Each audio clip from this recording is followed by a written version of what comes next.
Ini buat orang-orang lain gitu ya. Sebelum lo ngejudge siapapun, lo harus kenal dia lebih jauh lah. Kadang-kadang apa yang kita lihat doang sekali itu nggak cukup sih. Dan kita sering terjebak di situ kan. Orang sih, semua orang baca don't judge book by its cover lah.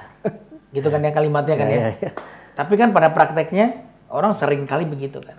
Gue nggak mau menjadikan terjebak di pusaran energi negatif itu. Karena begitu kita terjebak di situ, begitu ada orang ngomong, wah nggak bagus, oh gini, lo jadi nggak mau berkarya lagi. Assalamualaikum warahmatullahi wabarakatuh. Selamat pagi, siang, sore, malam, kapanpun lo nyimak video ini. Kembali lagi di Ngobrolin Hidup bareng gue Ali. Dan kali ini kita bertamu lagi di tempat tamu kita yang spesial juga. As always, banyak banget yang bakal bisa dipelajarin. Gue sendiri juga udah very excited to learn dari tamu kita hari ini. Ada Dr. Teguh Adi Fitrian, atau yang mungkin teman-teman kenal dengan Tompi. Halo dok, apa kabar dok? Baik, baik. Thank you banget sudah meluangkan waktu di sini. Sama-sama. Saya panggilnya, ini saya, gue gitu, Bebas. santainya aja kan. Bebas. Kepanggil Dokter Tompi. Oke. Yang dokter panjang banget ini. Musisi, seniman, sutradara, penulis naskah. Seniman sebenarnya banyak juga ya. Apalagi aktor juga. Kemudian entrepreneur juga. Jadi kayaknya ini gue yakin banyak banget yang bisa dipelajarin from your journey dok gitu. Dan thank you banget sekali lagi udah meluangkan waktu juga dan mengizinkan kita datang ke sini. Kita langsung aja nih ya. Antara karir sebagai dokter dulu dan juga musisi atau seniman bahkan. Yang lebih dulu itu panggilannya atau ketertarikannya itu muncul yang mana dulu dok? Sebenarnya berkesenian. Kesenian dulu? Yes. Berkesenian? Berkesenian. Jadi gue itu lahir di keluarga yang menurut gue dibesarkan dengan berkesenian sih. Nyokap kebetulan adalah seniman daerah di Aceh dulu ya. Jadi beliau ngedalamin tari tradisional Aceh. Itu kenapa gue bisa sedati, bisa saman, karena ikut sama nyokap. Terus beliau juga punya grup qasidah dulu, karena sering latihan di rumah, lama-lama gue teracuni oleh lagu qasidah. Makanya gue tahu lagu-lagu jilbab-jilbab putih dan lain-lain lah. Ya. Terus, nah kebetulan nyokap juga punya sanggar pelaminan Aceh. Nah di situ gue juga terekspos dengan warna-warna dan ornamen-ornamen etnik, gitu. Terus dan setiap kita nari Aceh kan selalu dengan gendang rapai, jadi di situ juga gue terekspos dengan rhythmical. Nah dari situlah sebenarnya masa kecil gue tuh dibentuk secara tidak sadar. Terus gue senang berpuisi dulu, gue ikut sanggar teater, terus gue ikut marching band satu waktu megang trompet. Nah itu kira-kira basic-basic yang gue dapat di masa kecil itu yang membentuk gue sekarang. Dan go ahead. Ya secara tidak sadar gitu. Dan jadi ibu pun dari seni juga. Gitu. Iya, ibu punya peranan yang sangat besar sih. Ngebentuk gue sekarang tuh nyokap sih.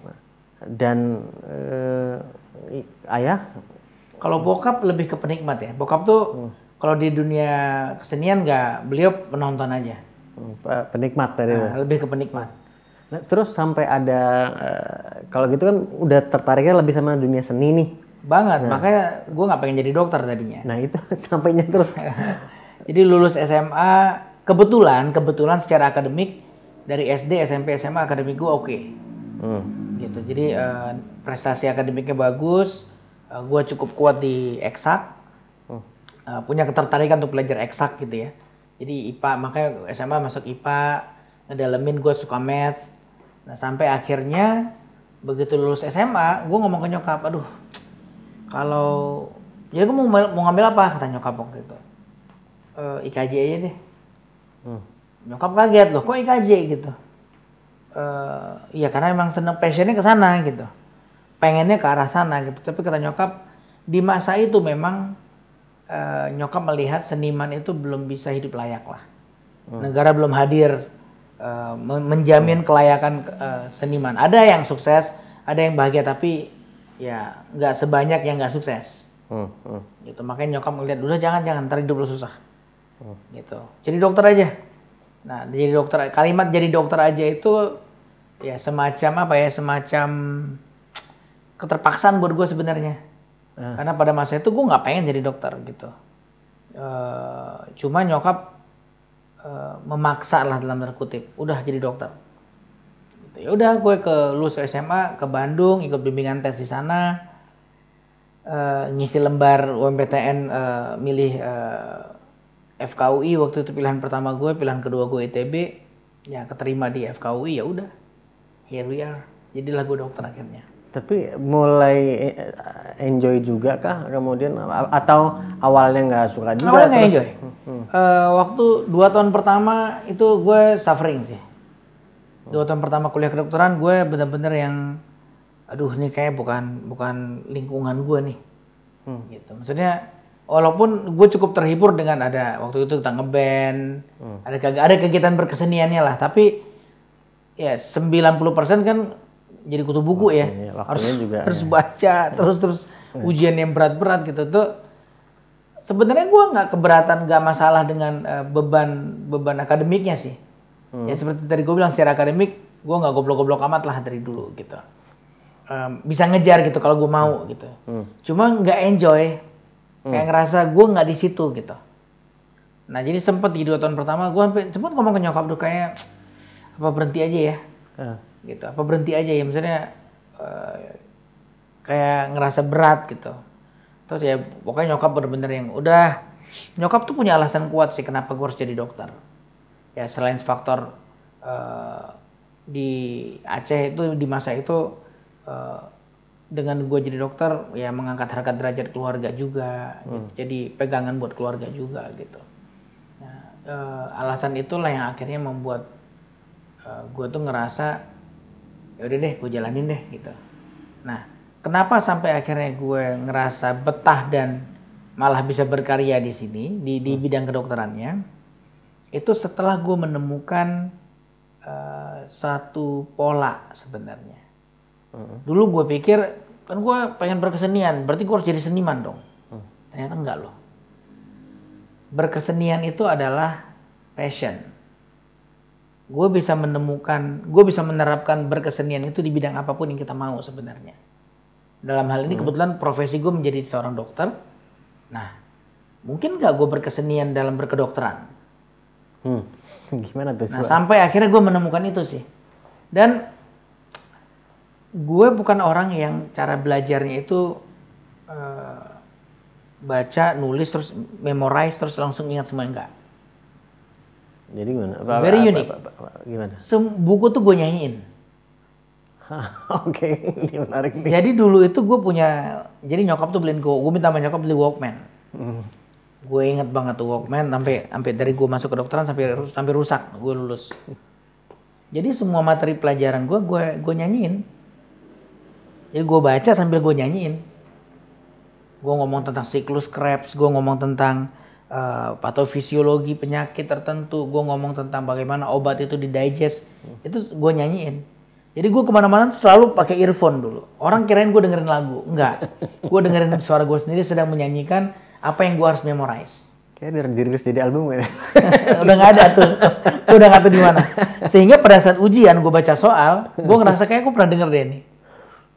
Baru gue bisa jawab. Oh, menarik. Jadi menemukan. Iya, itu yang akhirnya membuat gue bertahan belajar ya? kedokteran sih.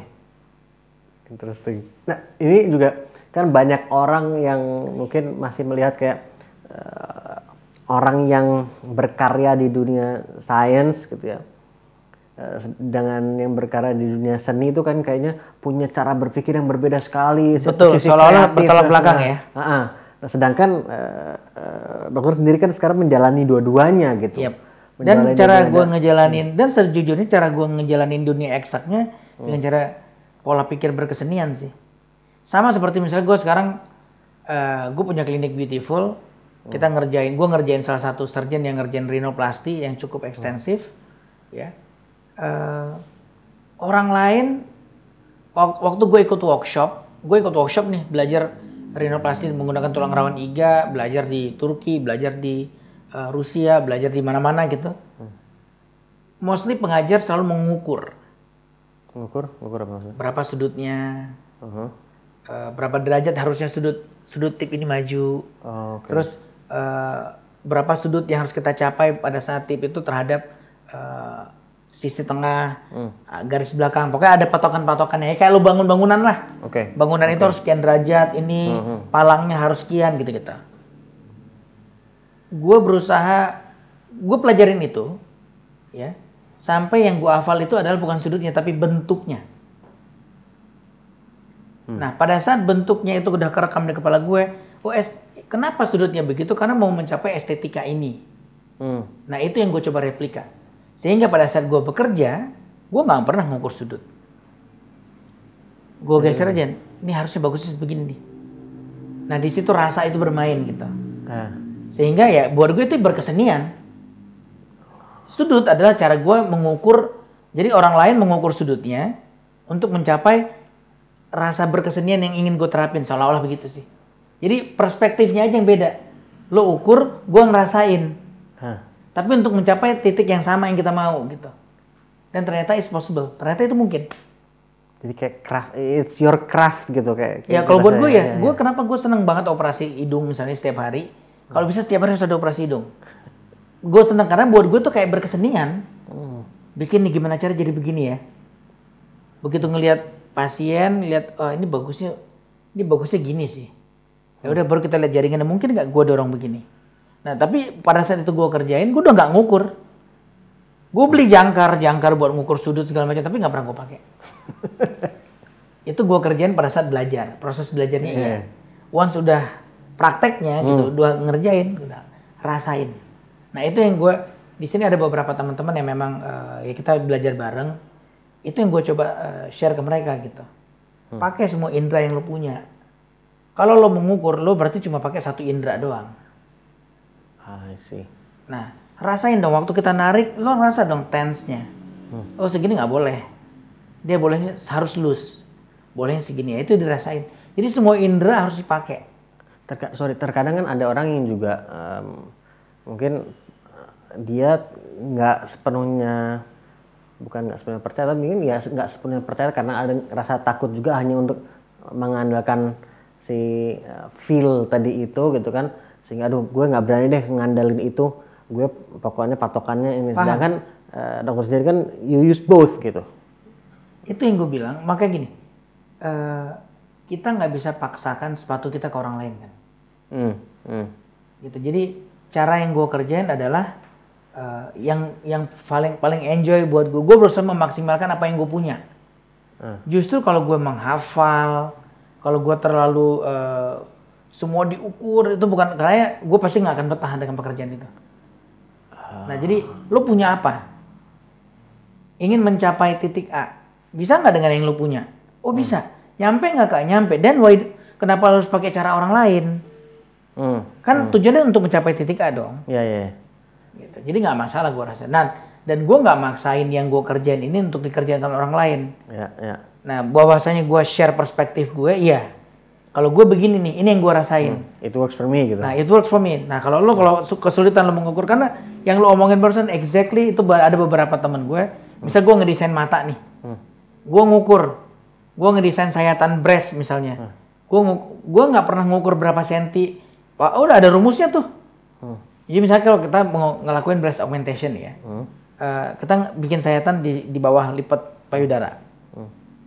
Itu ada ilmu, ada rumusnya untuk mengukur berapa jarak implan, berapa ketebalan dan besaran ya, diameter implan. Kira-kira ekspansi kulit ini akan kedorong berapa. Jadi turun berapa senti dari garis yang sekarang. Karena kan kita harus bikin garis baru gitu. Bikin lipatan baru. Nah, itu ada rumusnya. Beberapa teman-teman ngukur. Mereka ngukur, masukin ada persamaan kuadrat segala macam. Akhirnya keluar, oh jaraknya 11 cm, 9 cm misalnya gitu. Udah dia ukur tuh tinggi dari puting ke bawah 9 cm, baru dipotong di situ. Gua nggak pernah ngukur. Dan so far nggak pernah meleset. Ada yang ini nggak? Ada yang bukan cuma men-challenge, tapi artinya jadi berdampak negatif nggak, orang jadi mempertanyakan apa ini bener nggak nanti hasilnya kalau kayak gini, atau mungkin bahkan dari kolega gitu misalnya? Ya kan hasil yang berbicara toh. At the end kan hasil yang berbicara. Ya. Unless kita nggak punya hasil gitu. Gitu. Justru beberapa teman yang dia ngukur, kok lo bisa pas terus? Yang udah ngukur malah kadang-kadang meleset. Karena menurut gue itu, makanya dirasa-rasain. Gitu, it's just a number kan. Tapi lo rasain dong, ini dengan tarikan segini cukup nggak? Nggak cukup, nambah dikit lagi deh. Tapi kan sense itu harus dilatih. Ya. Pada awalnya gue mengukur, setelah gue mengukur, lama-kelamaan gue bisa tahu ini speednya sekian. Gitu. Ya kayak lo nyetir lah. Ya. Lo nyetir, lo bawa sepeda nih. Awal-awal lo lihat speedometer, wah ini 30 km per jam nih. Begitu setelah lo terbiasa, lama-lama lo akan tahu pada saat lo speed segini ini 30. Oh ini 40. Wah anjir, 40 lo dia. Karena lo udah tahu speed, udah bisa ngerasain speed gitu. Oke. Gitu, dan nggak akan meleset. Dok, gue balik sebentar. Sebenarnya ada beberapa pertanyaan lanjutan yang itu menarik banget. Saya balik lagi sebentar nih. Jadi benar nggak nih yang gue tahu bahwa kalau dari sisi seni terutama menyanyi terutama ya, itu mulai di seriusin itu waktu kuliah tadi, gitu. Bener nggak itu? Mulai ikut jadi lebih aktif. Pertama kali gue nyanyi ya, gue pertama kali nyanyi pas kuliah. Kuliah tingkat 1 kita ada music corner waktu itu. Nah ini itu pertama kali gue nyanyi tuh. Jadi sebelum-sebelumnya itu yang tadi yang bukan, jadi seni tari dan lain, tapi bukan nyanyi gitu ya? Bukan penyanyi pop. Apalagi jazz, nggak pernah. Gue tahu jazz tuh di Jakarta, di Aceh mana ada jazz. Di zaman itu yang gue dengerin musik pop. Gue dengerin Panji Ponda, gue dengerin Obi Mesa, Meriam Bellina. Meriam Bellina nyanyi nggak sih? Nyanyi kan ya? Nyanyi kayak deh. Gue nyanyi Betaria Sonata, pokoknya gitu. Oke, nah. Tapi kemudian mulai pas gue di Jakarta, gue baru terekspos dengan yang namanya Incognito, Brand New Heavies masa itu ya. Wah, Brand New Heavies, Incognito begitu kan. Wah, asik juga. Awalnya gue so asik aja, sosok ngerti, padahal gue nggak tahu itu apaan. Teman-teman gue anak Jakarta dengerin begituan, wah asik juga ya. Dengerin lama-lama suka juga. Udah lama-lama kecantol di situ. Datang JGTC dong. Tapi terus kemudian menyanyi ini berarti menjadi sesuatu yang kayak tadinya gue ternyata bisa nyanyi juga atau? Iya, awalnya gue nyanyi karena terpaksa kan, karena ospek. Bagian dari ospek anak baru harus manggung, ya udah menyanyi gitu. Tapi setelah itu gue nemuin, oh ternyata asik ya. Kok gue nemuin passion baru gitu. Dan di masa itu gue lagi bosan-bosannya dengan seni tari. Gue bosan karena gue udah nari dari SD. Gue penari. Dan gue syekh. Gue tari saman, gue tari sedati gitu. Jadi gue yang ngelit. Gitu. Makanya gue sampai sekarang masih bisa gitu. Cuma pas kuliah jenuh gitu. Gue lagi jenuh tari, gue jenuh teater. SD, SMP, SMA gue teater. Teater gila. Gue baca puisi, gue ikut lomba di mana-mana gitu. Pokoknya rumah penuh dengan piala-piala itulah. Itu karena memang udah passion banget gitu. Ikut kemana-mana. Ada perlombaan ikut gitu. Jadi begitu kuliah gue bosan banget. Waktu itu di UI padahal ada teater, ada tari, ada semuanya ya. Itu gue lagi bosan-bosannya tuh. Udah kayak jenuh banget gitu. Dan tiba-tiba ketemu dunia nyanyi, udah jadi penyanyi. Yang kalau ada nggak, kalau gue boleh tanya, spesifik momen kalau misalnya inget yang Om Dokter mulai, ya kayaknya gue mau jadiin juga menjadi salah satu karir deh gitu. Ada momen spesifik gak, kejadian tertentu? Sebenarnya enggak sih, dari awal gue nyanyi pun gue nggak mikir pengen jadi penyanyi sih. I just do it for fun. Sampai sekarang gue nyanyi for myself. Jadi gue inget banget ya waktu bikin semua album gue lah. Terutama yang ada ceritanya. Kalau album pertama gue yang Selalu Denganmu itu karena memang produsernya Pak Gita, dia juga terserah kamu bikin apa, yang penting kamu suka. Ya udah, dia nggak mikirin jualan. Which is ternyata jualan. Yang lucu tuh waktu gue keluarin album yang Menghujam Jantungku. Itu gue bawa gue rekaman nggak pernah ngomong-ngomong ke label. gue bikin aja dulu. Tiba-tiba udah jadi, dia kaget. Gue bilang, gue minta ketemuan. Produser gue waktu itu Florin Limasnak dari Emotion. Gue telepon dia abis maghrib. Flo, lo lagi ngapain? Ini lagi netain anak gue. Dia baru lahiran tuh, baru seminggu apa. Ya udah gue main ke rumah ya. Ngapain lo, katanya gitu. Ya sekalian mau lihat bayi, sekalian gue mau dengerin sesuatu, gue bilang gitu. Terus gue datang, gue puterin lagunya, terus dia dengerin. Asik sih, tapi ini kayak susah deh jualannya. Gue ingat banget dia ngomong gitu. Asik nih, tapi kayak susah deh jualannya. Segmennya kayak kurang ngepop nih gitu. Lo mau keluarin nggak? Kalau lo nggak mau, gue keluarin sendiri nih. Gue ngomong gitu. Lo mau keluarin nggak? Kalau lo nggak mau, gue keluarin sendiri. Nggak laku nggak apa-apa gitu. Nggak laku nggak apa-apa. Iya, gue selalu ngomong gitu. Tapi sorry gue potong deh sebelum lanjut. Tapi di saat itu lo sendiri udah apakah merasakan bahwa ini akan nanti orang akan enjoy atau enggak. Atau mau orang enjoy apa enggak, gue pengen ngeluarin atau? Iya. Oke. Ya udah gitu aja gitu. Makanya nggak ada, gue nggak punya beban apa-apa gitu. Setiap gue berkarya udah keluarin aja. Suka syukur, nggak suka ya nggak apa-apa. Yang penting gue enjoy. Yang penting gue udah berkarya, gitu aja. Gitu. Ya udah terus bikin, terus tiba-tiba meledak. Ya udah, that's it. Terus si produser gue, wah lu emang lucky bastard ya katanya. Gitu, ya udah gitu, that's it. Dan sampai sekarang. Itu di masa-masa juga kerja praktek juga sebagai dokter. Oh iya tuh, waktu itu zaman gue lagi kuliah kan. Makanya gue nggak pernah promo dari zaman dulu.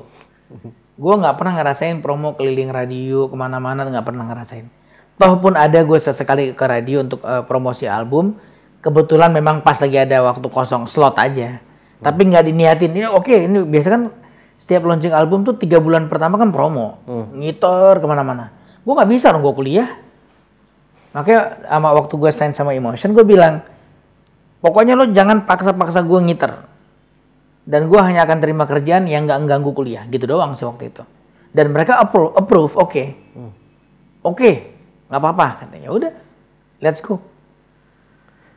Itu agak janggal lah di dunia industri permusikan tuh, sesuatu yang mustahil biasanya.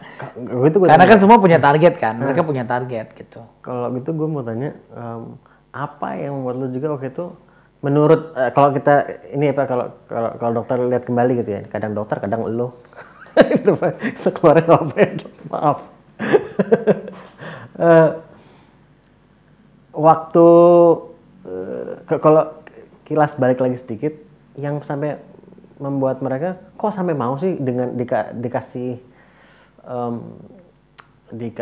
istilah syaratnya begini, pokoknya nggak mengganggu, ada faktor apa gitu? Nah itu gue nggak ngerti, itu lo harus tanya mereka sih. Ya dong, yang bisa melihat kenapa mereka mau, karena biasanya harusnya mereka nggak mau. Biasanya kan mereka nggak mau, mereka punya target, gue mau promo, karena gue mau jualan. Gimana gue mau jualan kalau lo nggak mau gue promoin, kan kira-kira gitu. Nah gue bukan nggak mau promo, gue nggak ada waktunya. Karena gue bilang gue harus jadi dokter nih. Gue harus jadi dokter gitu. Jadi ya udah, ya semua dikerjakan sesempatnya. Dan jadi di masa kuliah sudah kan udah ngeluarin album nih, ya kan? Sudah mulai berpikir sebagai karir. Udah lulus jadi dokter, hampir lulus jadi dokter umum loh. Gue mulai bermusik yang serius ya. Kan belum ngambil spesialisasi kan? During spesialis justru gue bikin album. Oke. Proses bikin albumnya tuh hampir semuanya tuh di masa gue spesialisasi. Lagi ngambil S2-nya. Makanya capek banget sebenarnya. Tapi ya masih sempat. Cuma ya gitu, orang tidur, gue belum tidur. Orang bangun, ya gue belum tidur. Boleh nggak gue tanya kalau flashback gitu ya, reflect lagi di masa-masa itu, hari-harinya seperti apa sih dari bangun tidur sampai tidur lagi tuh? Kan ini kan banyak banget soalnya yang kerjain gitu. Wah, itu era-era gue ngerasa sangat capek sebenarnya sih. Gue bisa nyanyi sambil ketiduran. Jadi dulu tuh ada fase di mana gue nyanyi di kafe, ngejob lah ya. Itu kenapa gue seneng ngejazz sebenarnya. Karena part solonya kan panjang. Jadi gue selalu pakai kacamata hitam, tuh gue duduk, terus gue ambil tidur, nyender tidur aja. Nanti begitu part gue nyanyi, basis gue udah tendang gue terus bangun, udah gue nyanyi lagi gitu. Lumayan kayak quick apa namanya quick sleep gitulah ya.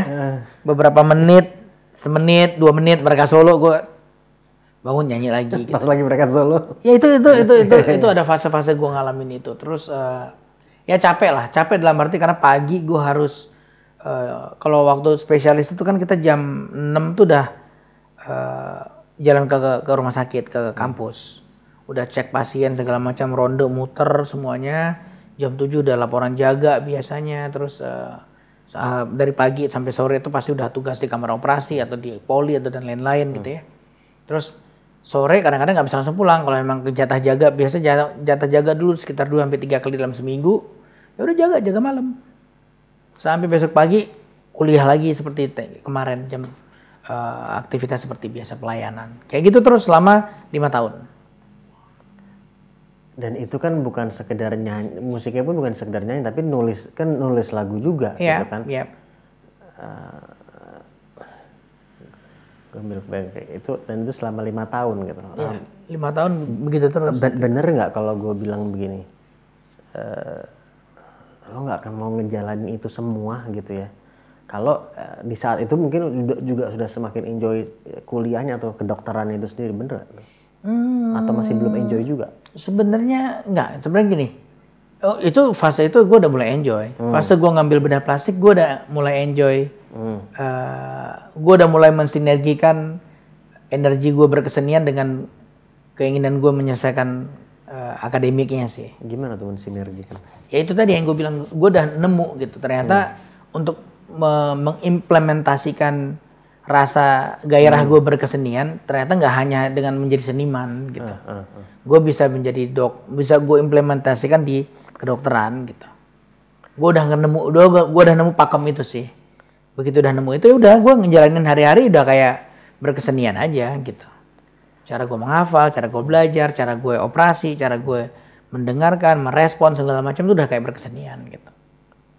Gue inget Mbak Ella Najla Shihab yang I'm sure you know juga gitu kan, pernah bilang satu acara ada seorang peserta yang tanya tentang time management gitu.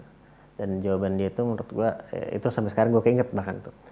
Dia bilang bahwa ya time management penting tapi jangan lupa juga soal energy management. Itu juga sangat penting karena lo bisa udah meluangkan waktu, tapi kalau saat lo meluangkan waktu energi lo drop, ya akhirnya lo juga nggak produktif di waktu yang lo luangkan gitu. Yep. So exactly. In your case, in your situation, bahkan mungkin sampai saat ini kan juga kan, ada nggak hal tertentu mungkin bahkan saat itu bisa jadi belum sadar atau emang udah secara sadar sengaja melakukan sesuatu untuk juga memanage energi meskipun you enjoy tapi kan juga butuh energi juga. Teori itu menurut gue akan terbantahkan pada saat lo kerjain itu dengan passion. Coba lihat kalau lo punya anak atau di masa-masa dimana kita dulu demen main, ya. Di masa kita demen main, kita pernah ngerasa capek nggak?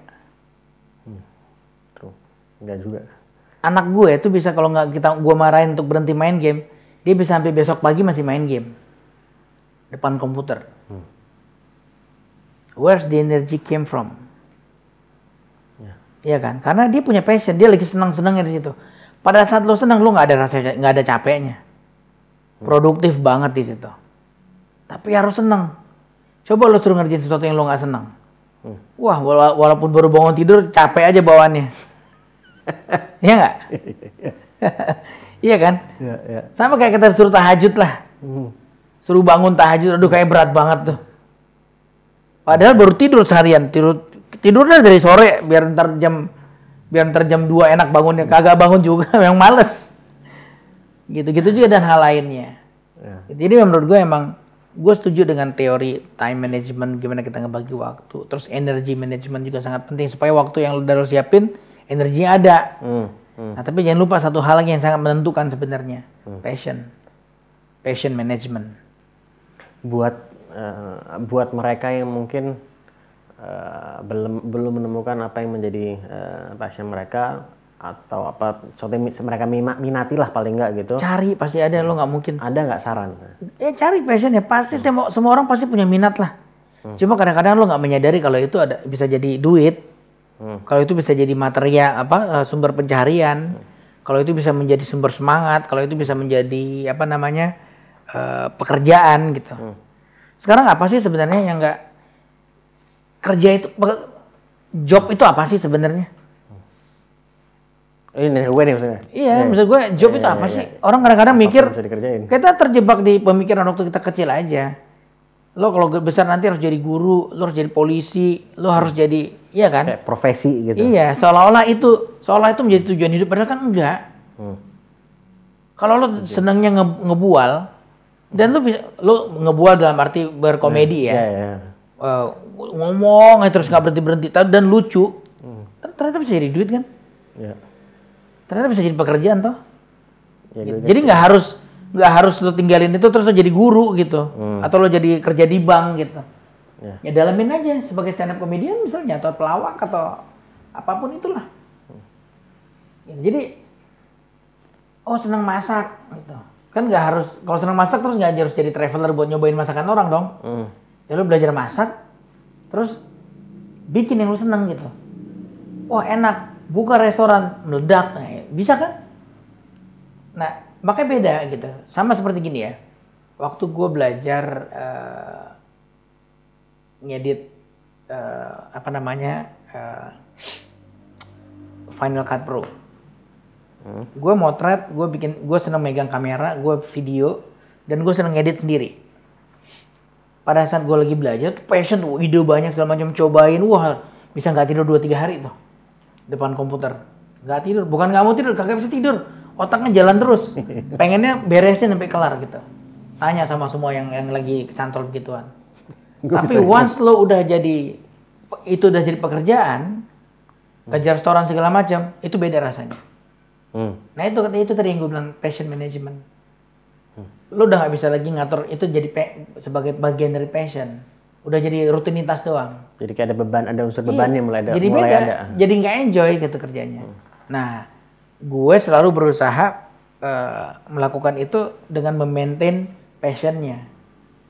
Kalau memang lagi nggak pengen, mendingan jangan dikerjain, capek doang gitu. Hasilnya juga nggak akan semenyenangkan kalau misalnya kita punya passion di situ sih. Tapi kan kadang ada situasi di mana pas mungkin lagi nggak aja, tapi emang ada yang harus dikerjakan gitu. Ya beda, itu kan udah jadi kerjaan kan. Nah, build a team. Jadi pada saat lo lagi nggak mood, lo bisa minta tolong dia yang kerjain. Gitu. Tapi nggak, kalau gue pribadi gue selalu berusaha untuk once gue mau kerjain, artinya dari awal gue udah siapin, gue bakar passionnya nih, gue siapin nih, supaya passion gue stay, moodnya enak, terus udah memang lagi pengen, makanya cepet. Dan gue nggak suka kerja berlarut-larut.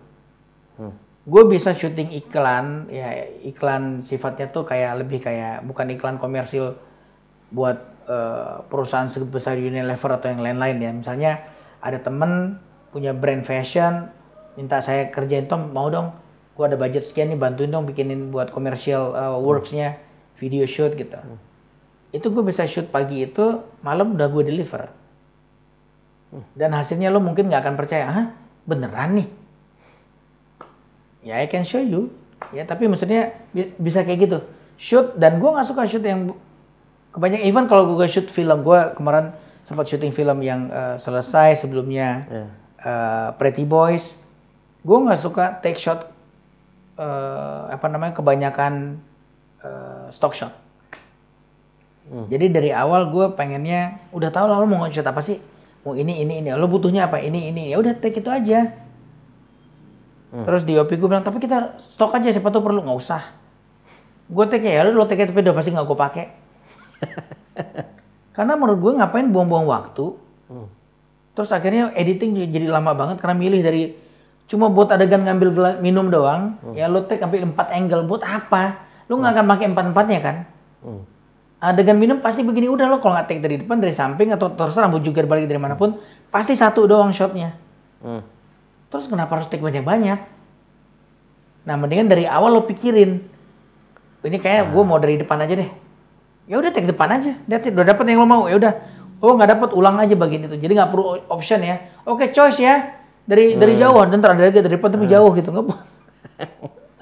Buat gue ya itu dia diatur gitu supaya karena passionnya kalau nggak lo atur, jadi keburu apa ya, keburu garing gitu. Nah itu termasuk di passion management menurut gue, ngatur supaya ritme kerja gue jadi enak terus, kayak bergelora terus gitu.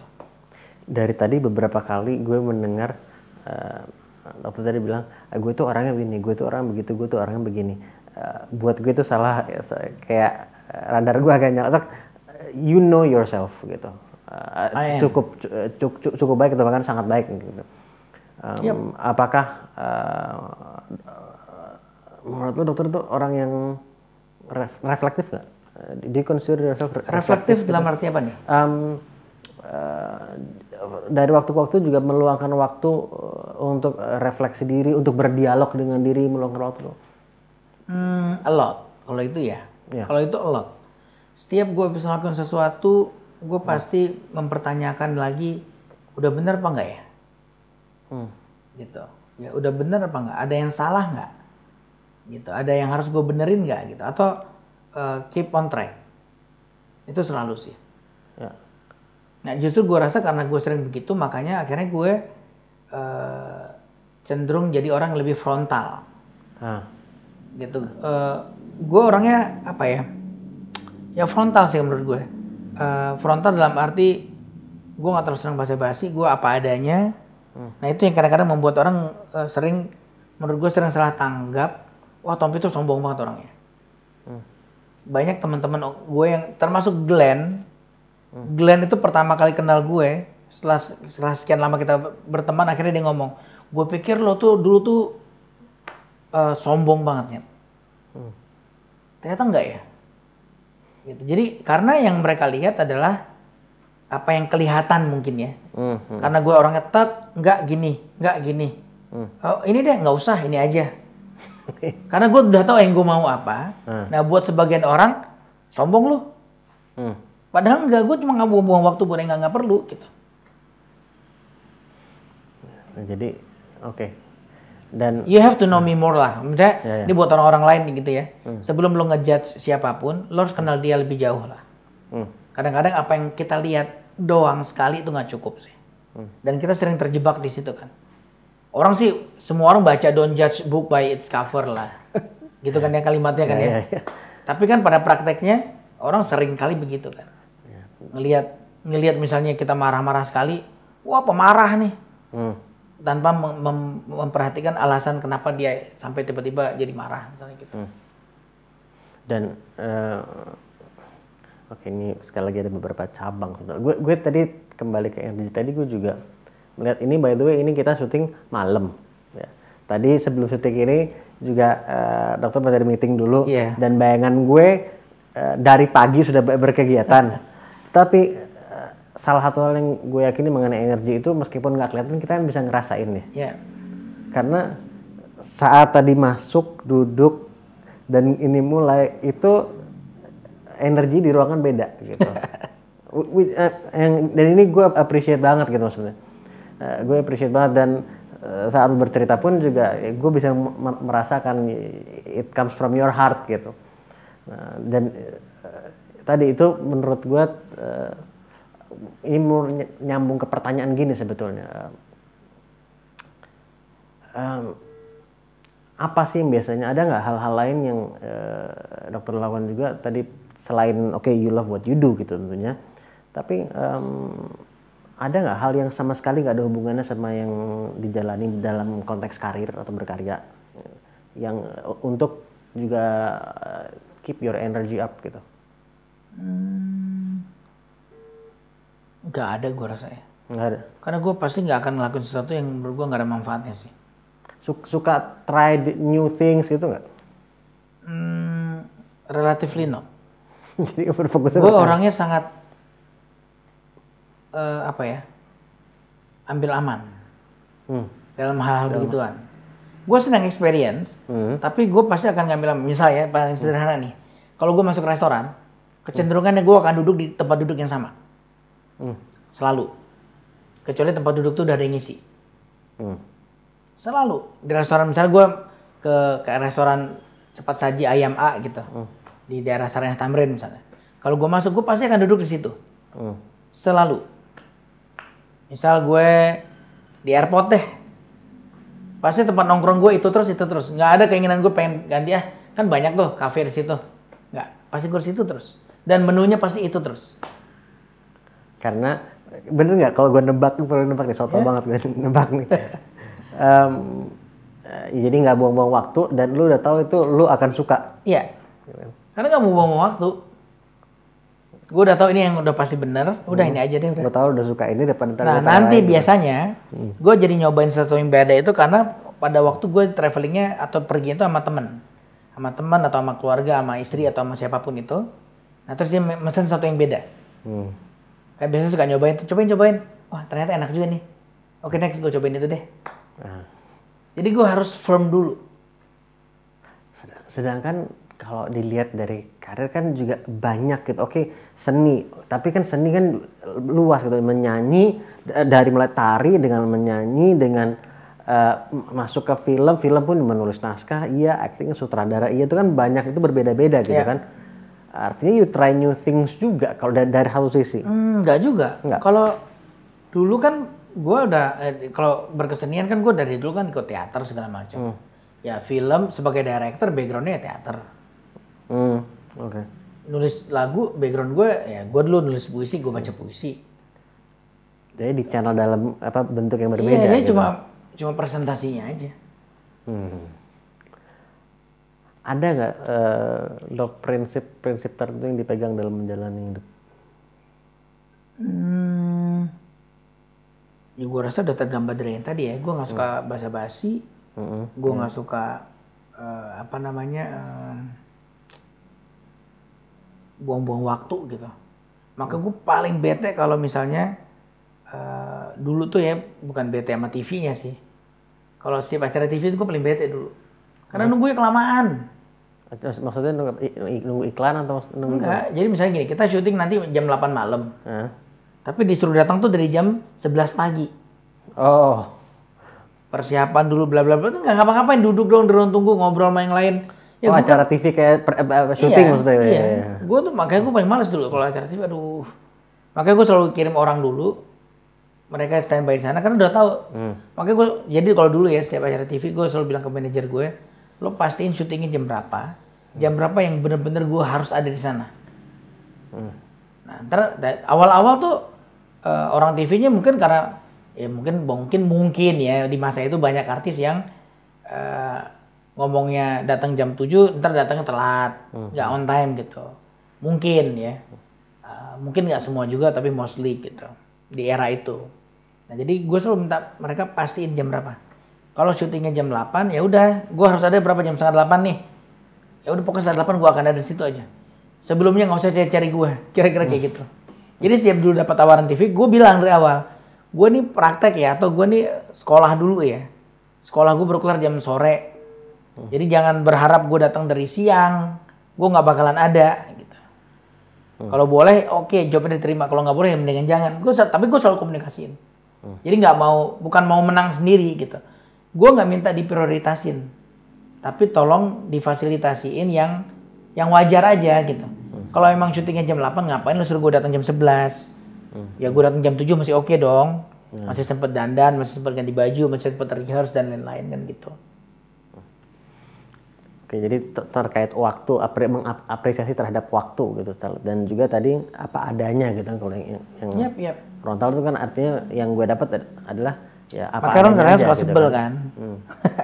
Makanya kadang-kadang orang tuh suka sebel gitu. Ya, lo jadi orang apa adanya, antara lo suka disayang banget apa lo dibenci sekalian sih. Suka ini nggak kan juga sebagai public figure juga ya, semakin banyak fans, semakin banyak haters kan, biasanya komentar-komentar negatif juga ada juga. Pertama benar apa enggak, kedua kalau iya ngaruh nggak sih? Nggak ngaruh sih ke gue. Kalau gue gini. Dan why? Gue nggak akan nyamperin orang yang punya punya pemikiran negatif atau penilaian negatif terhadap apapun yang gue kerjain. Tapi kalau dia nyamperin, gue akan ngelayanin. Misalnya gini, misal gue bikin film. Terus ada orang bilang, wah filmnya begini-begini, dia nggak suka misalnya gitu. Kan nggak harus suka. Lo nggak harus suka sama film gue kan. Gitu, orang film sekelas, makanya gue selalu bilang, film sekelas Avengers saja ada yang nggak suka. Film sekelas yang pemenang Grammy aja ada yang nggak suka gitu. Jadi apalagi cuma film gue doang yang bikinnya iseng-iseng doang gitu. Jadi nggak harus suka. Dan kalau misalnya dia nggak suka terus dia posting, terus gue nggak di-mention, gue sih nggak akan pernah ngejawab gitu, nggak akan pernah ngegubris, nggak akan pernah ngejawab. Ya udah biar aja. Tapi kalau lu samperin ke gue, artinya kan lo ngarepin feedback dong. Kalau nggak lo ngapain mention gue? Nah kalau lo mention gue ya gue feedback. Gitu. Kalau lo mention ke gue ya gue feedback. Tapi kalau lo nggak mention gue, nggak punya kepentingan apapun kok gitu. Dan nggak ada pemaksaan juga lo harus suka gitu. Atau marah kalau lo nggak suka, nggak, bodo amat, emang gue pikirin gitu kan. Kira-kira kayak gitu toh karya itu udah tetap ada gitu. Dalam berkarya dan mencoba beberapa path yang ya agak sedikit beda lah tadi, meskipun masih di konteks seni ya tadi. At least antara kedokteran dengan seni deh gitu. Dan kemudian memilih untuk berkarya. Ada masa-masa sempat takut gak sih? Takut gagal kah? Takut hal-hal itu pernah? Karena itu tadi berangkatnya dari gue kerjain karena gue punya passion. I do it for myself. Karena gue senang aja. Gue ingin menafkahi batin gue dengan cara berkarya. Menafkahi batin? Iya, kalau waktu gue bikin tuh gue seneng nih. Gue motret, gue bikin video, entah itu film, entah itu gue bikin lagu. Gue menafkahi diri sendiri. Gitu. Gue lagi menafkahi batin gue nih supaya seneng, supaya jiwanya supaya nggak gila. Gitu. Jadi kalau ternyata lo ikutan suka, ya lo kecipratan dari gue gitu. Gitu. Jadi bukan gue bikin lagu supaya lo semua suka, ya lo harus suka. Kalau lo nggak suka gue stres, karena itu kan jadi pencapaian. Goalnya orang suka, kalau nggak suka gimana? Ya lo kan nggak bisa maksa orang.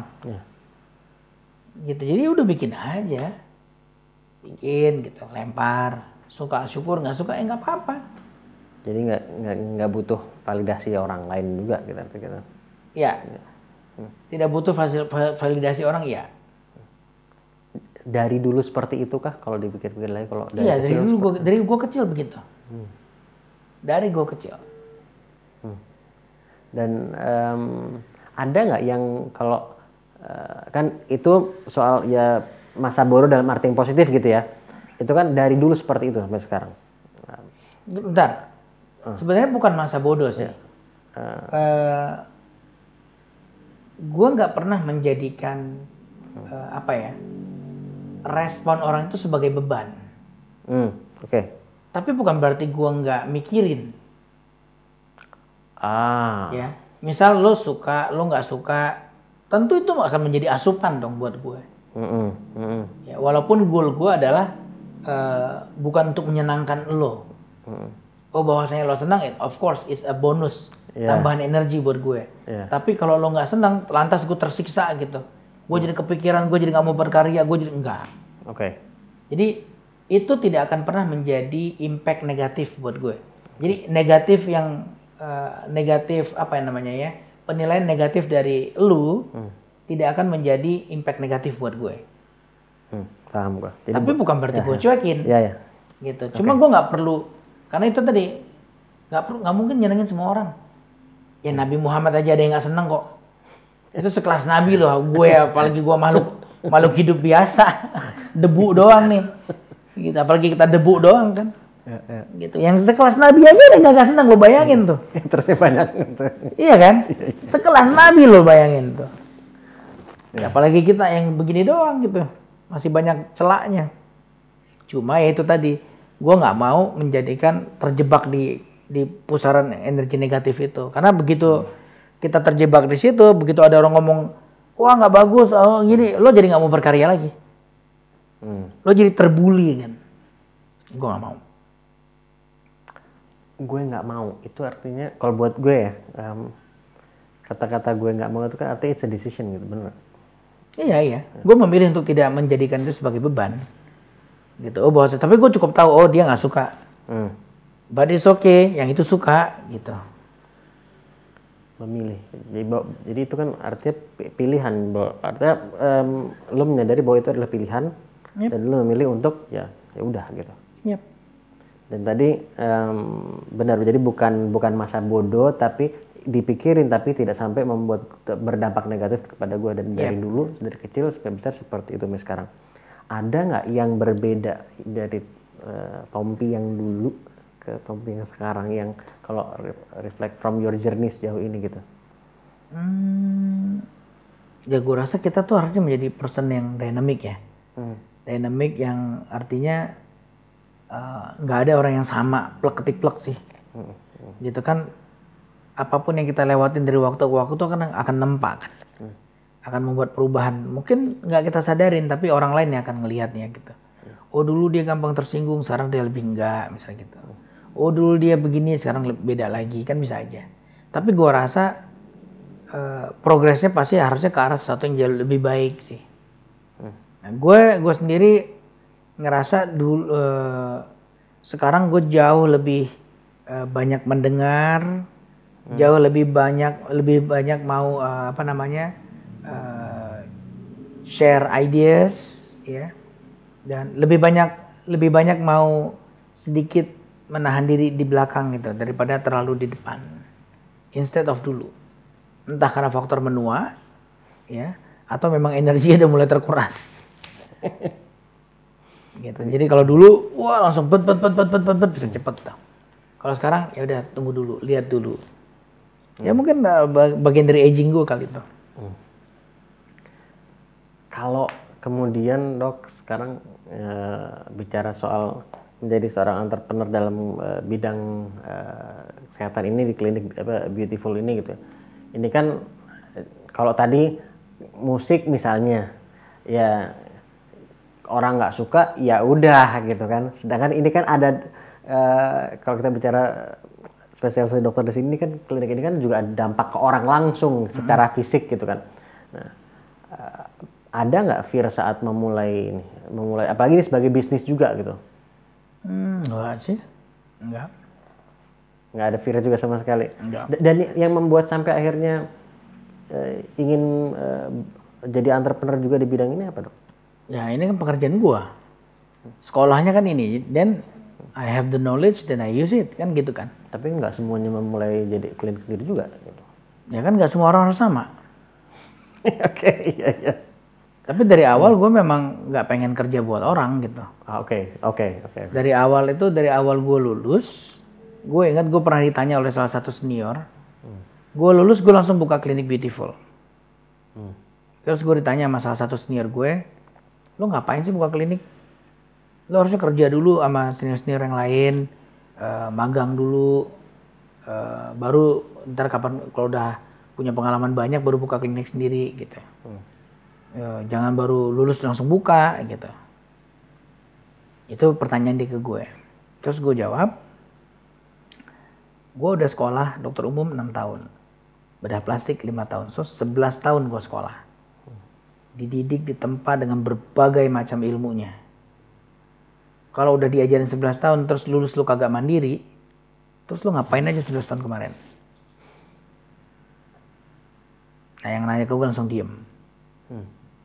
Gue tutup dengan statement, kalau 11 tahun gue diajarin terus gue gak bisa mandiri, artinya guru gue gak ada yang benar. Justru karena guru gue benar, makanya begitu gue lulus gue bisa mandiri. Right or wrong? Buat gue, kalau tanya ke gue, it's right, ya. Itu jadi kadang-kadang gue bingung gitu kalau misalnya lu udah sekolah sekian lama terus begitu lulus masih bergantung sama orang lain.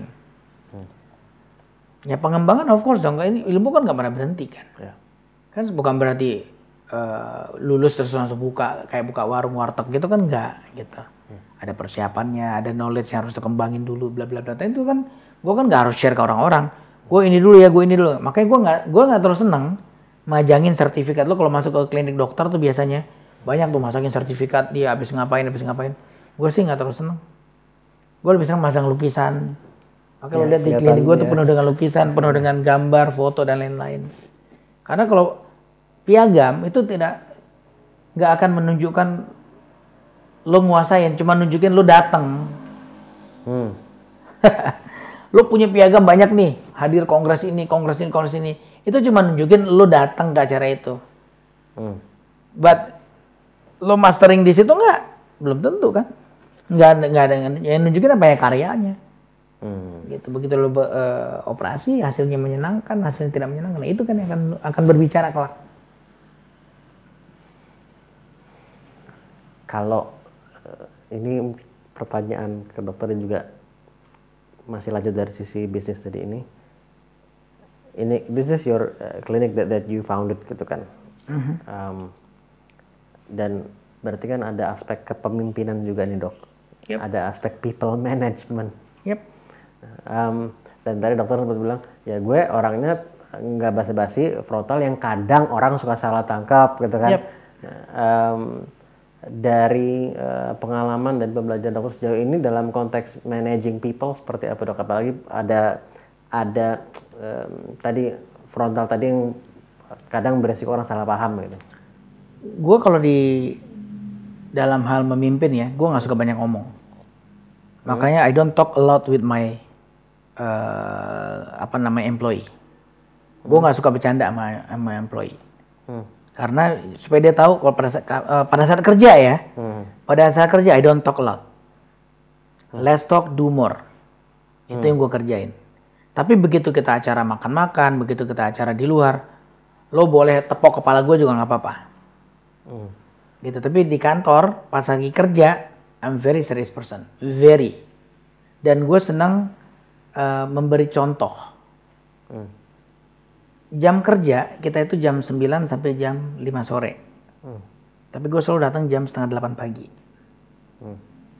Gue nggak nyuruh mereka datang lebih awal dari gue, nggak. Lo datang seperti jam lo harus kerja aja. Gue datang pagi supaya gue bisa ngecek. Itu gue kerjain setiap hari sampai sekarang. Dari pertama klinik buka sampai sekarang. Gue datang, gue cek kamar mandi, gue cek gudang, semua gue cek tanpa mereka tahu. Suatu saat mereka tahu kenapa, pada saat mereka datangnya kepagian. Loh, kok ada dokter? Dok, ngapain dok sini? Nggak, ngecek doang. Jadi pada saat gue bilang tuh kamar mandi di sisi yang kiri yang dekat toilet itu kotor di belakang yang bersihin. Mereka kaget, loh kok gue bisa tahu? Karena I've been there, gue liatin bener-bener gitu, kira-kira kayak gitu. Dan jauh sebelum kita punya employee banyak, ya, semua kan gue kerjain sendiri. Gitu. Nah untung gue dulu tuh sama nyokap, gue tuh didikan nyokap banget lah. Nyokap gue tuh bener-bener pesan nyokap gue, lo kerjain semua sendiri sampai lo bener-bener paham supaya pada saat lo pindahkan pekerjaan itu ke orang lain yang kerjain, lo tahu dia benar atau enggak. Karena lo udah pernah menjalani semua. Jadi kayak sekarang nih misalnya kadang-kadang ya simple lah. Ada alat instrumen, terus masih kotor, masih ada bercak apa tertentu gitu.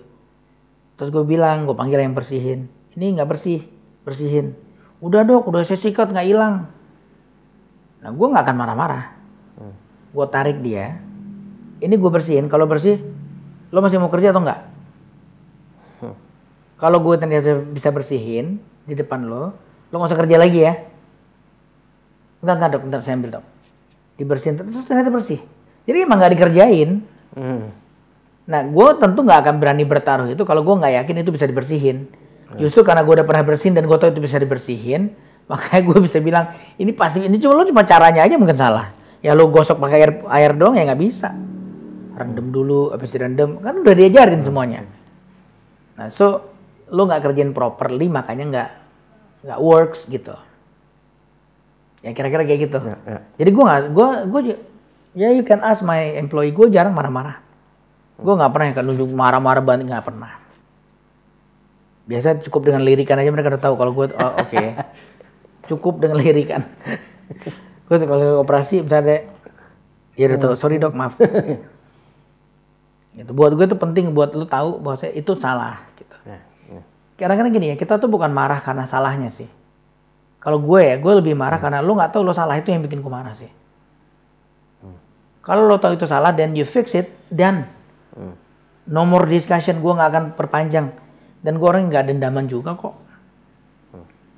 Tapi pada saat lo nggak tahu itu salah, sehingga lo anggap itu sebagai sebuah kebenaran dan lo ulang-ulang, nah habis lo.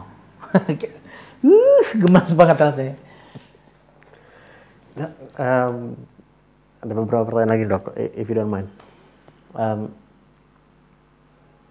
Bidang ini kayak tadi, terutama gini, banyak orang yang di dunia kreatif yang kadang kalau dalam berkarya kadang kan suka ya lagi nggak mood gitu, dan kayak nunggu inspirasi datang. Ini mungkin kayak mitos, tapi kan kadang masih banyak yang gue pribadi tidak percaya itu. Yep. Tapi omongan-omongan seperti itu kan itu masih cukup banyak gitu. Yep. Sedangkan dokter sendiri kan sebagai orang di dunia kreatif juga, tapi juga di dunia sains juga gitu.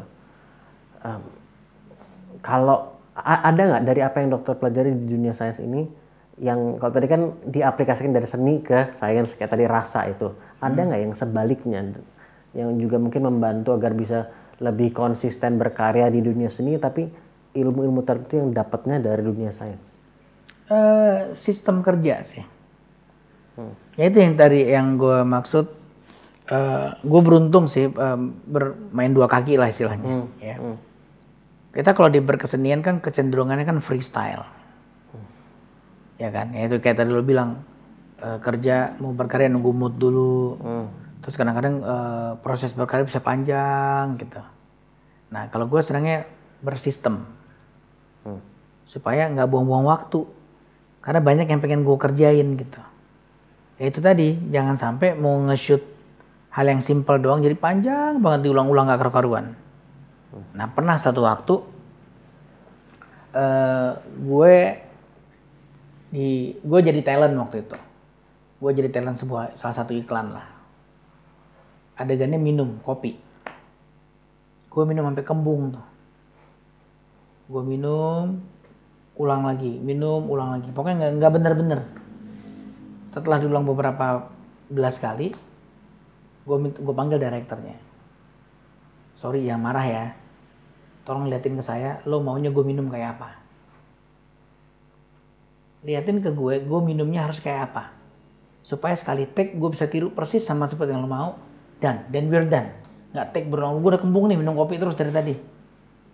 Gitu. Terus jawabannya itu yang bikin menurut gue, ya dok, kita coba aja sampai nanti kita dapat banyak choice mana yang kira-kira paling bagus. Nah menurut gue, then you are not a director. Lo artinya pengumpul gambar aja. Ya kalau sampai karyanya bagus ya kebetulan bagus karena stoknya banyak. Bukan karena by design itu udah dipersiapkan bagus. Visinya gitu. Ya lo harusnya udah tahu dong. Gue mau pas adegan minum lo tuh gini nih. Minumlah seperti seorang pangeran misalnya. Atau minumlah seperti seorang pahlawan yang baru pulang dari medan tempur yang capek banget. Wah minumnya kira-kira bisa gitu dong. Nah ini nggak jelas. Instruksinya ke gue nggak jelas. Minum aja pokoknya. Ya udah gue bisa minum begini. Gue bisa minum cepat. Gue bisa minum macam-macam dong. Nah terus kita diulang belasan kali kembung perut gue. Nah itu kerja nggak pakai sistem. Jadi harus udah jelas apa maunya, lo mau shoot dari mana, sehingga waktu nggak kebuang banyak. Kadang-kadang make sense nggak buat syuting iklan yang cuma 1 menit? Iklan 1 menit prosesnya. Kan? Even kadang-kadang less than 1 minute loh. Ada iklan 15 detik doang, 30 detik. Tapi syutingnya tuh bisa ya, terus kan sama kayak kita foto gitu. Gue foto gitu. Gue moto kebetulan kalau moto kerjaan gue sering pakai film. Jadi ya biasa 2 roll 3 roll dan. Tapi kalau misalnya kadang-kadang kalau foto pakai digital, perut banyak kan cuma perlu 1 frame doang. Tapi stock shotnya tuh ada 2000 gambar, capek milihnya. Sampai akhirnya kiep-kiep atau mau yang mana nih. Cuma beda 0, derajat ya. Nggak salah, ya itu cara kerja, silakan aja. Kalau lu punya banyak waktu buat lo bunuh, ya silakan aja dengan begitu. Gue sih nggak bisa. Jadi sekali lagi bukan gue bilang itu salah ya. Itu pilihan. Lo mau bekerja dengan cara itu silakan. Tapi ya, of course it takes more times. Sebagian besar waktu lo akan kebuang hanya untuk mendapatkan satu hasil yang mungkin kalau cara kerja lo dirubah, lo bisa lebih efektif gitu aja sih. Jadi bekerja dengan sistem karena masih banyak efektif lah. Ya. Gue apapun harus efektif. Karena masih banyak yang pengen gue kerjain tadi salah tuh katanya. Banget. Apa kita bicara ke depan nih dok? Ada nggak karya-karya lain yang mungkin yang ingin dikerjain? Gue very spontaneous person. Ada payung besarnya nggak? Setiap kali gue bikin lagu itu bukan gue rencanain gue pengen bikin lagu sih. Bisa sambil boker tiba-tiba kepikiran melodi. Bisa lagi duduk di angkot tiba-tiba bisa lagi motret tiba-tiba kepikiran lagu. Bisa lagi operasi ini tiba-tiba wah ini kalau jadi lagu asik nih. Serius. Jadi very spontaneous. Dan pokoknya nggak bisa dipesan gitu. Bikin lagu ya besok kumpul pasti nggak jadi itu lagu. Terus yang banyak mau dikerjain tuh apa? Ya itu tadi. Kadang-kadang gue lagi duduk kayak bikin ini asik ya. Bikin ya udah telepon teman-teman kita bikin ini yuk gitu. Bisa kayak gitu. Tapi kalau tadi kerja nggak sistem akhirnya nggak ada waktu untuk ngerjain yang kayak gitu maksudnya iya. Gitu ya. Suka baca nggak dok? Nggak. Nonton film? Banget. Gue bisa nonton satu film yang sama 10-15 kali. Film apa misalnya? Apapun. Ya ada nggak? Gue tau biasanya pertanyaan film favorit apa tuh kayaknya nggak fair. Karena gue juga penggila film juga susah. Tapi ya misalnya gue nonton. Yang teringat saat ini deh gitu. Misal gue nonton film Patch Adams. Ya itu Robbie Williams. Itu film tentang medical. Itu salah satu yang gue sangat suka sampai sekarang. Nah itu yang gue lihat tuh beda-beda setiap kali gue nonton. Nonton pertama yang gue lihat funnya, serunya, ceritanya, bla bla bla gitu. Nonton kedua gue bisa cuma buat lihat lightingnya doang dari awal sampai habis. Lightingnya keren banget. Duh kok kepikiran dia ngambilnya gini ya gitu-gitu.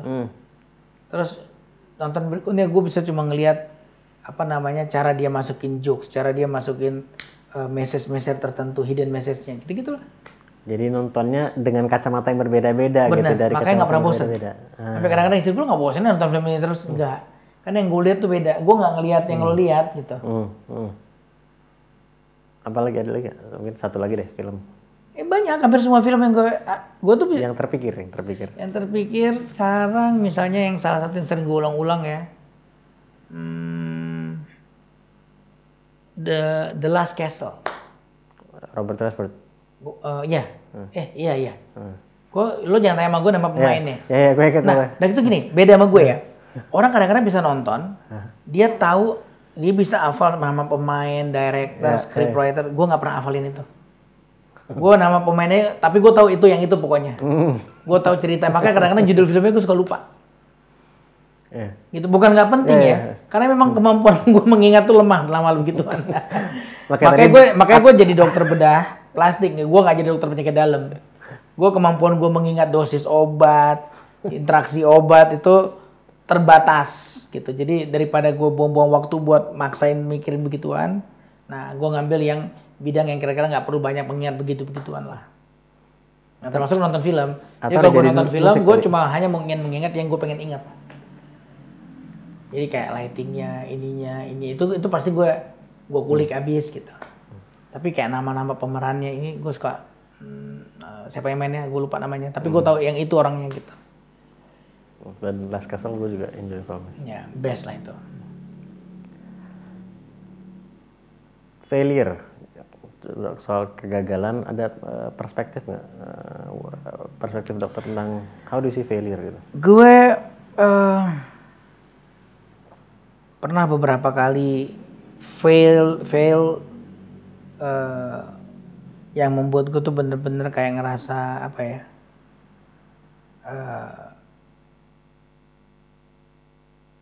terpuruk gitu. Pernah beberapa kali. Dan itu biasanya mengajarkan gue terhadap makna kesombongan. Gitu. Jadi dulu tuh pernah ikut lomba cipta baca puisi. Karena segitu seringnya gue menang baca puisi. Akhirnya kan gue besar kepala dong. Begitu lomba ini satu lomba tingkat Aceh. Ibaratnya semua orang udah ngomong pasti dia menang. Gitu. Jadi karena terlalu banyak bisikan-bisikan itu pasti dia menang. Gue pun akhirnya membisikin diri gue sendiri. Ini mah bukan lawan gue lah, pasti gue menang nih. Terus tiba-tiba begitu, dan beberapa teman-teman waktu itu yang ikut lomba yang sama, gue yang ngajarin cara bacanya. So they do exactly, they copy what I do. Mereka copy persis pokoknya. Cara bacanya gini, udah dia copy persis. Begitu lomba, gue blank. Terus blank bener-bener yang gue sampai ngerasa gue ngapain sih. Dan gue masuk final pun enggak. Sementara yang gue ajarin juara 1, juara 2, juara 3. Itu rasanya kayak aduh. Ya. Itu pelajaran mahal lah. Gitu. Dan tadi makanya gue benci sih, bukan benci ya. Gue nggak terlalu enjoy kompetisi sebenarnya. Pada akhirnya gue menjadi tidak terlalu enjoy dengan kompetisi sih. Padahal dulu selalu competing. Padahal makanya dulu SD, SMP, SMA gue compete terus kan. Nah, terus sampai itu gue rasain waktu gue SMA sekitar kelas 1, kelas 2 lah. Di situ gue jadi malas untuk berkompet. Karena itu memaksa kita untuk menjadi, ya itu, passionnya jadi nggak ke-manage gitu. Goalnya udah menang. Jadi kayak lebih dari orang lain jadinya fokusnya gitu. Fokusnya jadi kayak gitu doang, kayak menaklukkan orang lain. Bukan menaklukkan diri sendiri lagi. Nah itu yang bikin gue nggak terlalu senang berkompetisi ya. Tapi dari pengalaman tadi, dan gue yakin kan nggak cuma itu kegagalan yang pernah dilalui gitu ya. Kan pasti kan ada yang lain. Secara umum mungkin how do you see failure gitu di kacamata? Ya part of journey aja. Gitu. Harusnya kita belajar untuk melihat failure itu sama seperti kita belajar melihat sukses lah. Maksudnya? Ya, it's part of journey. Pada saat sukses lo terlalu berbahagia sampai lupa diri juga ngaco kan. Gitu juga dengan failure, gitu terlalu terpuruk sampai nggak bisa ngapa-ngapain juga ngaco gitu. Jadi just sukses ya udah, terus next what? Jadi gue selalu ngeliat itu bagian dari langkah yang harus kita hadapin gitu. Fail atau sukses, ya udah next what? Bahasa Inggris salah ya. What's next? What's next gitu. Ya udah. Jadi ya oke gagal, tapi terus apa? Kalau ya oke sukses tapi terus apa gitu? Iya dong. Next apa? Mau ngapain lagi gitu. Thank you banget, Dok. Sama-sama. I hope you enjoy this conversation karena gue enjoy banget belajar dari lo, Dok. Thank you banget atas waktunya. Dan gue yakin semua yang nyimak juga bisa belajar banyak from your journey, from your insight juga dari perspektif lo gitu. So, thank you so much atas waktunya. Yep, mudah-mudahan bermanfaat. Mudah-mudahan bermanfaat dan mudah-mudahan dimanfaatkan. Thank you lo udah menyimak sampai sini. Kita ketemu insyaallah di episode selanjutnya.